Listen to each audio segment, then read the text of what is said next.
नमस्कार, इन्फोकस science academy में आपका स्वागत है। हमारा चल रहा था पृथ्वी की गतियाँ, जो कि पिछली वीडियो में हमने इस चैप्टर को समाप्त कर दिया। हमारा लास्ट टॉपिक था उसमें परिक्रमण, और हमने देखा कि किस तरह से परिक्रमण के माध्यम से ऋतुओं में परिवर्तन होता रहता है।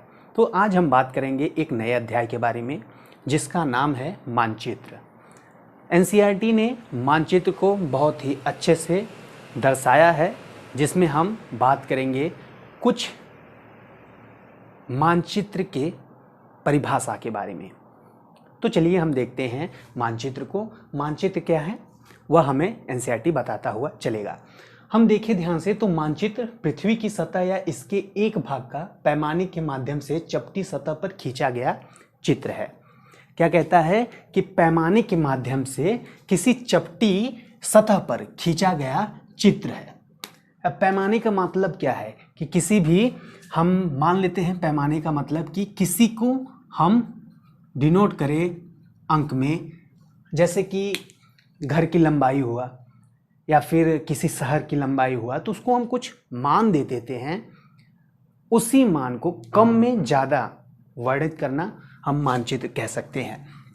हम देखते हैं कि मानचित्र विभिन्न प्रकार के होते हैं। हम सब जानते हैं, या कहें कि हम जब किसी दुकानदार के पास जाते हैं, हम बोलते हैं कि हमें मानचित्र दे दीजिए, तो सबसे पहले क्वेश्चन हमसे पूछा जाता है कौन सा वाला। यानी अधिकांशतः दो मानचित्रों को हम सब जानते हैं। पहला है भौतिक, दूसरा है राजनीतिक। यानी भौतिक यानी फिजिकल। तो फिजिकल मानचित्र किसे कहते हैं हम देखते हैं। वैसे हमें कक्षा 6वीं की एनसीईआरटी में बताता है कि मानचित्र विशेषता 3 प्रकार के होते हैं। तीसरा बहुत ही कम लोगों को पता होता है, उसके बारे में भी हम चर्चा करेंगे। तो सबसे पहले देखते हैं भौतिक मानचित्र के बारे में। भौतिक मानचित्र क्या कहता है कि कहता है पृथ्वी की प्राकृतिक आकृतियों जैसे पर्वतों, पठारों, मैदानों, नदियों, महासागरों इत्यादि को दर्शाने वाले मानचित्र को भौतिक या उच्चावच मानचित्र कहा जाता है। क्या कहा जाता है? भौतिक या उच्चावच मानचित्र कहा जाता है। किसे?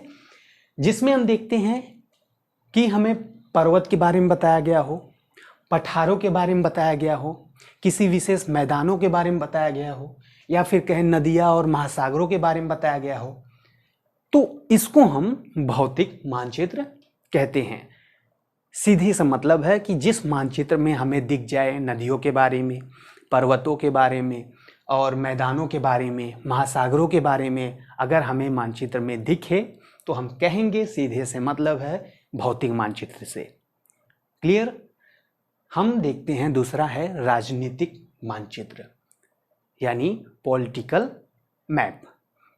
अब पॉलिटिकल मैप किसे कहते हैं? तो वह मैप यानी या कहे वह मानचित्र जिसमें हम देखते हैं राज्यों, नगरों, शहरों तथा गांवों और विश्व के विभिन्न देशों व राज्यों तथा उनकी सीमाओं को दर्शाने वाले मानचित्र को राजनीतिक मानचित्र कहते हैं। यानी हम अगर कहें कि हमें किसी भी मानचित्र में हमारा गांव, राज्य दिख जाए, तो उसको हम सीधे से कहेंगे कि वह राजनीतिक मानचित्र से है। ठीक है? राजनीतिक मानचित्र से उसका संबंध होता है। यानी हम कहें कि राज्यों, नगरों, शहरों या फिर गांवों या विश्व के किसी भी स्थानों के बारे में हमें दिखाए, तो वह सीमाओं को दर्शाए, तो वह कौन सा है? राजनीतिक मानचित्र। अब हम बात करते हैं एक विशेष मानचित्र के बारे में, जिसमें हम सबको यह जान लेना चाहिए कि यह तीसरा मानचित्र जो है थीमेटिक मानचित्र है। कौन सा? थीमेटिक मानचित्र। इसका क्या कार्य है? इसका कार्य है, जैसा कि हम देखते हैं कि कुछ मानचित्र विशेष जानकारी, कौन सा? विशेष जानकारी प्रदान करते हैं, जैसे सड़क मानचित्र, वन, उद्योगों आदि के वितरण दर्शाने वाले मानचित्र इत्यादि। यानी हम देखते हैं कि एक विशेष प्रकार की जानकारी प्राप्त। अब विशेष प्रकार की मतलब, यानी अगर हम देखें तो हम मानचित्र में अगर ओपन करते हैं पन्ने को तो हमें लास्ट में या फिर बीच में दिखता है कि वर्षा वाला क्षेत्र कौन सा है, कहाँ पे सड़क दिखाई देता है, कहाँ पे उद्योग हैं। तो उस तरह से मैप में बनाकर विशेष जानकारी देते हुए दर्शाया गया है। तो उसी को हम थीमेटिक मानचित्र कहते हैं। थीमेटिक मानचित्र किसे कहते हैं, क्लियर हुआ। हम 3 मानचित्र को देखें, भौतिक, राजनीतिक और थीमेटिक। भौतिक में क्या है, जिसमें हमें नदियों, पर्वतों, पठारों के बारे में विशेष जानकारी मिल जाए, उसे हम भौतिक मानचित्र कहेंगे। जिसमें राजनीतिक मानचित्र किसे कहेंगे, जिसमें राज्यों, नगरों या फिर हमारे गांव, शहर के बारे में जानकारी मिल जाए, एक सीमा विशेष के बारे में जानकारी मिल जाए, तो उसे हम राजनीतिक मानचित्र कहेंगे। अब थीमेटिक मानचित्र क्या है, हमारा थीमेटिक मानचित्र है जिसमें विशेष जानकारी प्राप्त हो।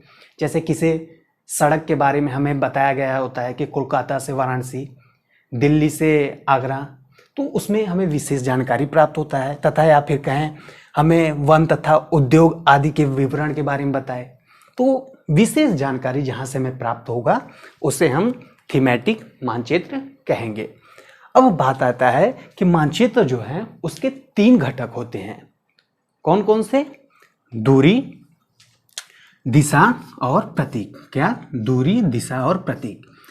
हम फिगर में देखते हैं तो हमें कुछ चिन्हों के द्वारा प्रदर्शित किया हुआ फिगर दिखाई देता है।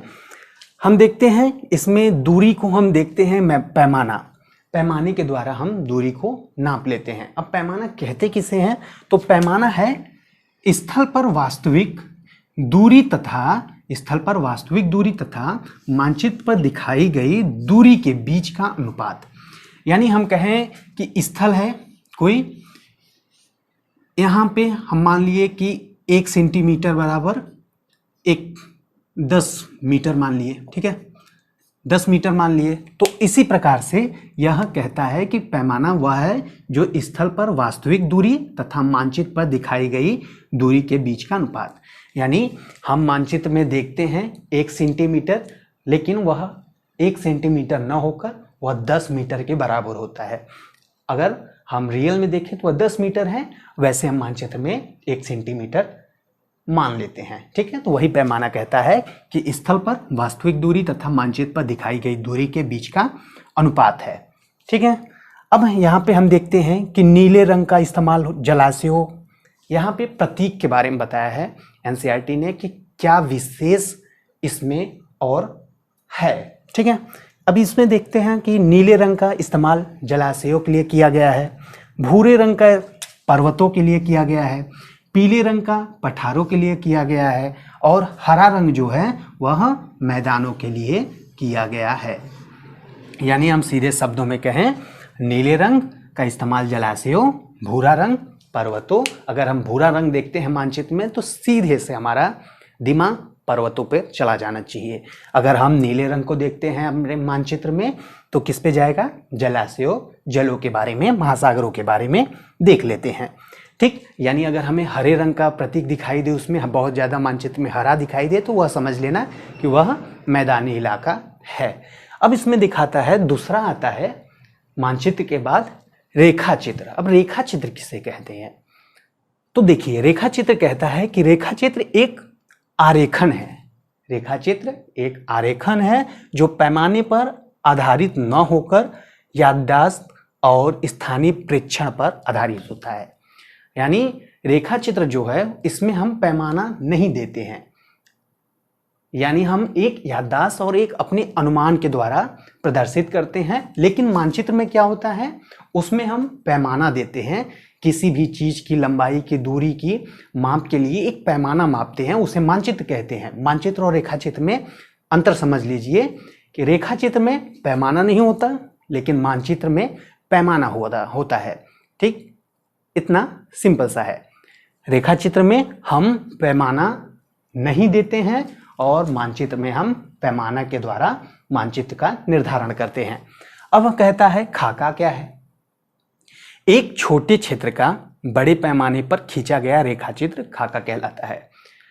या कहें किसी पेपर पर या घर का जब निर्माण होता है तो किसी पेपर पे एक छोटे से खाका चित्र बना लेते हैं कि उसी आकार में हमें घर को बनाना है। या फिर हम देखें ग्लोब है हमारा, ग्लोब पर खाका द्वारा ही तो हमारा वर्ल्ड मैप तैयार किया गया है, तो उसी को कहते हैं एक छोटे क्षेत्र का बड़े पैमाने पर खींचा गया रेखा चित्र खाका कहलाता है।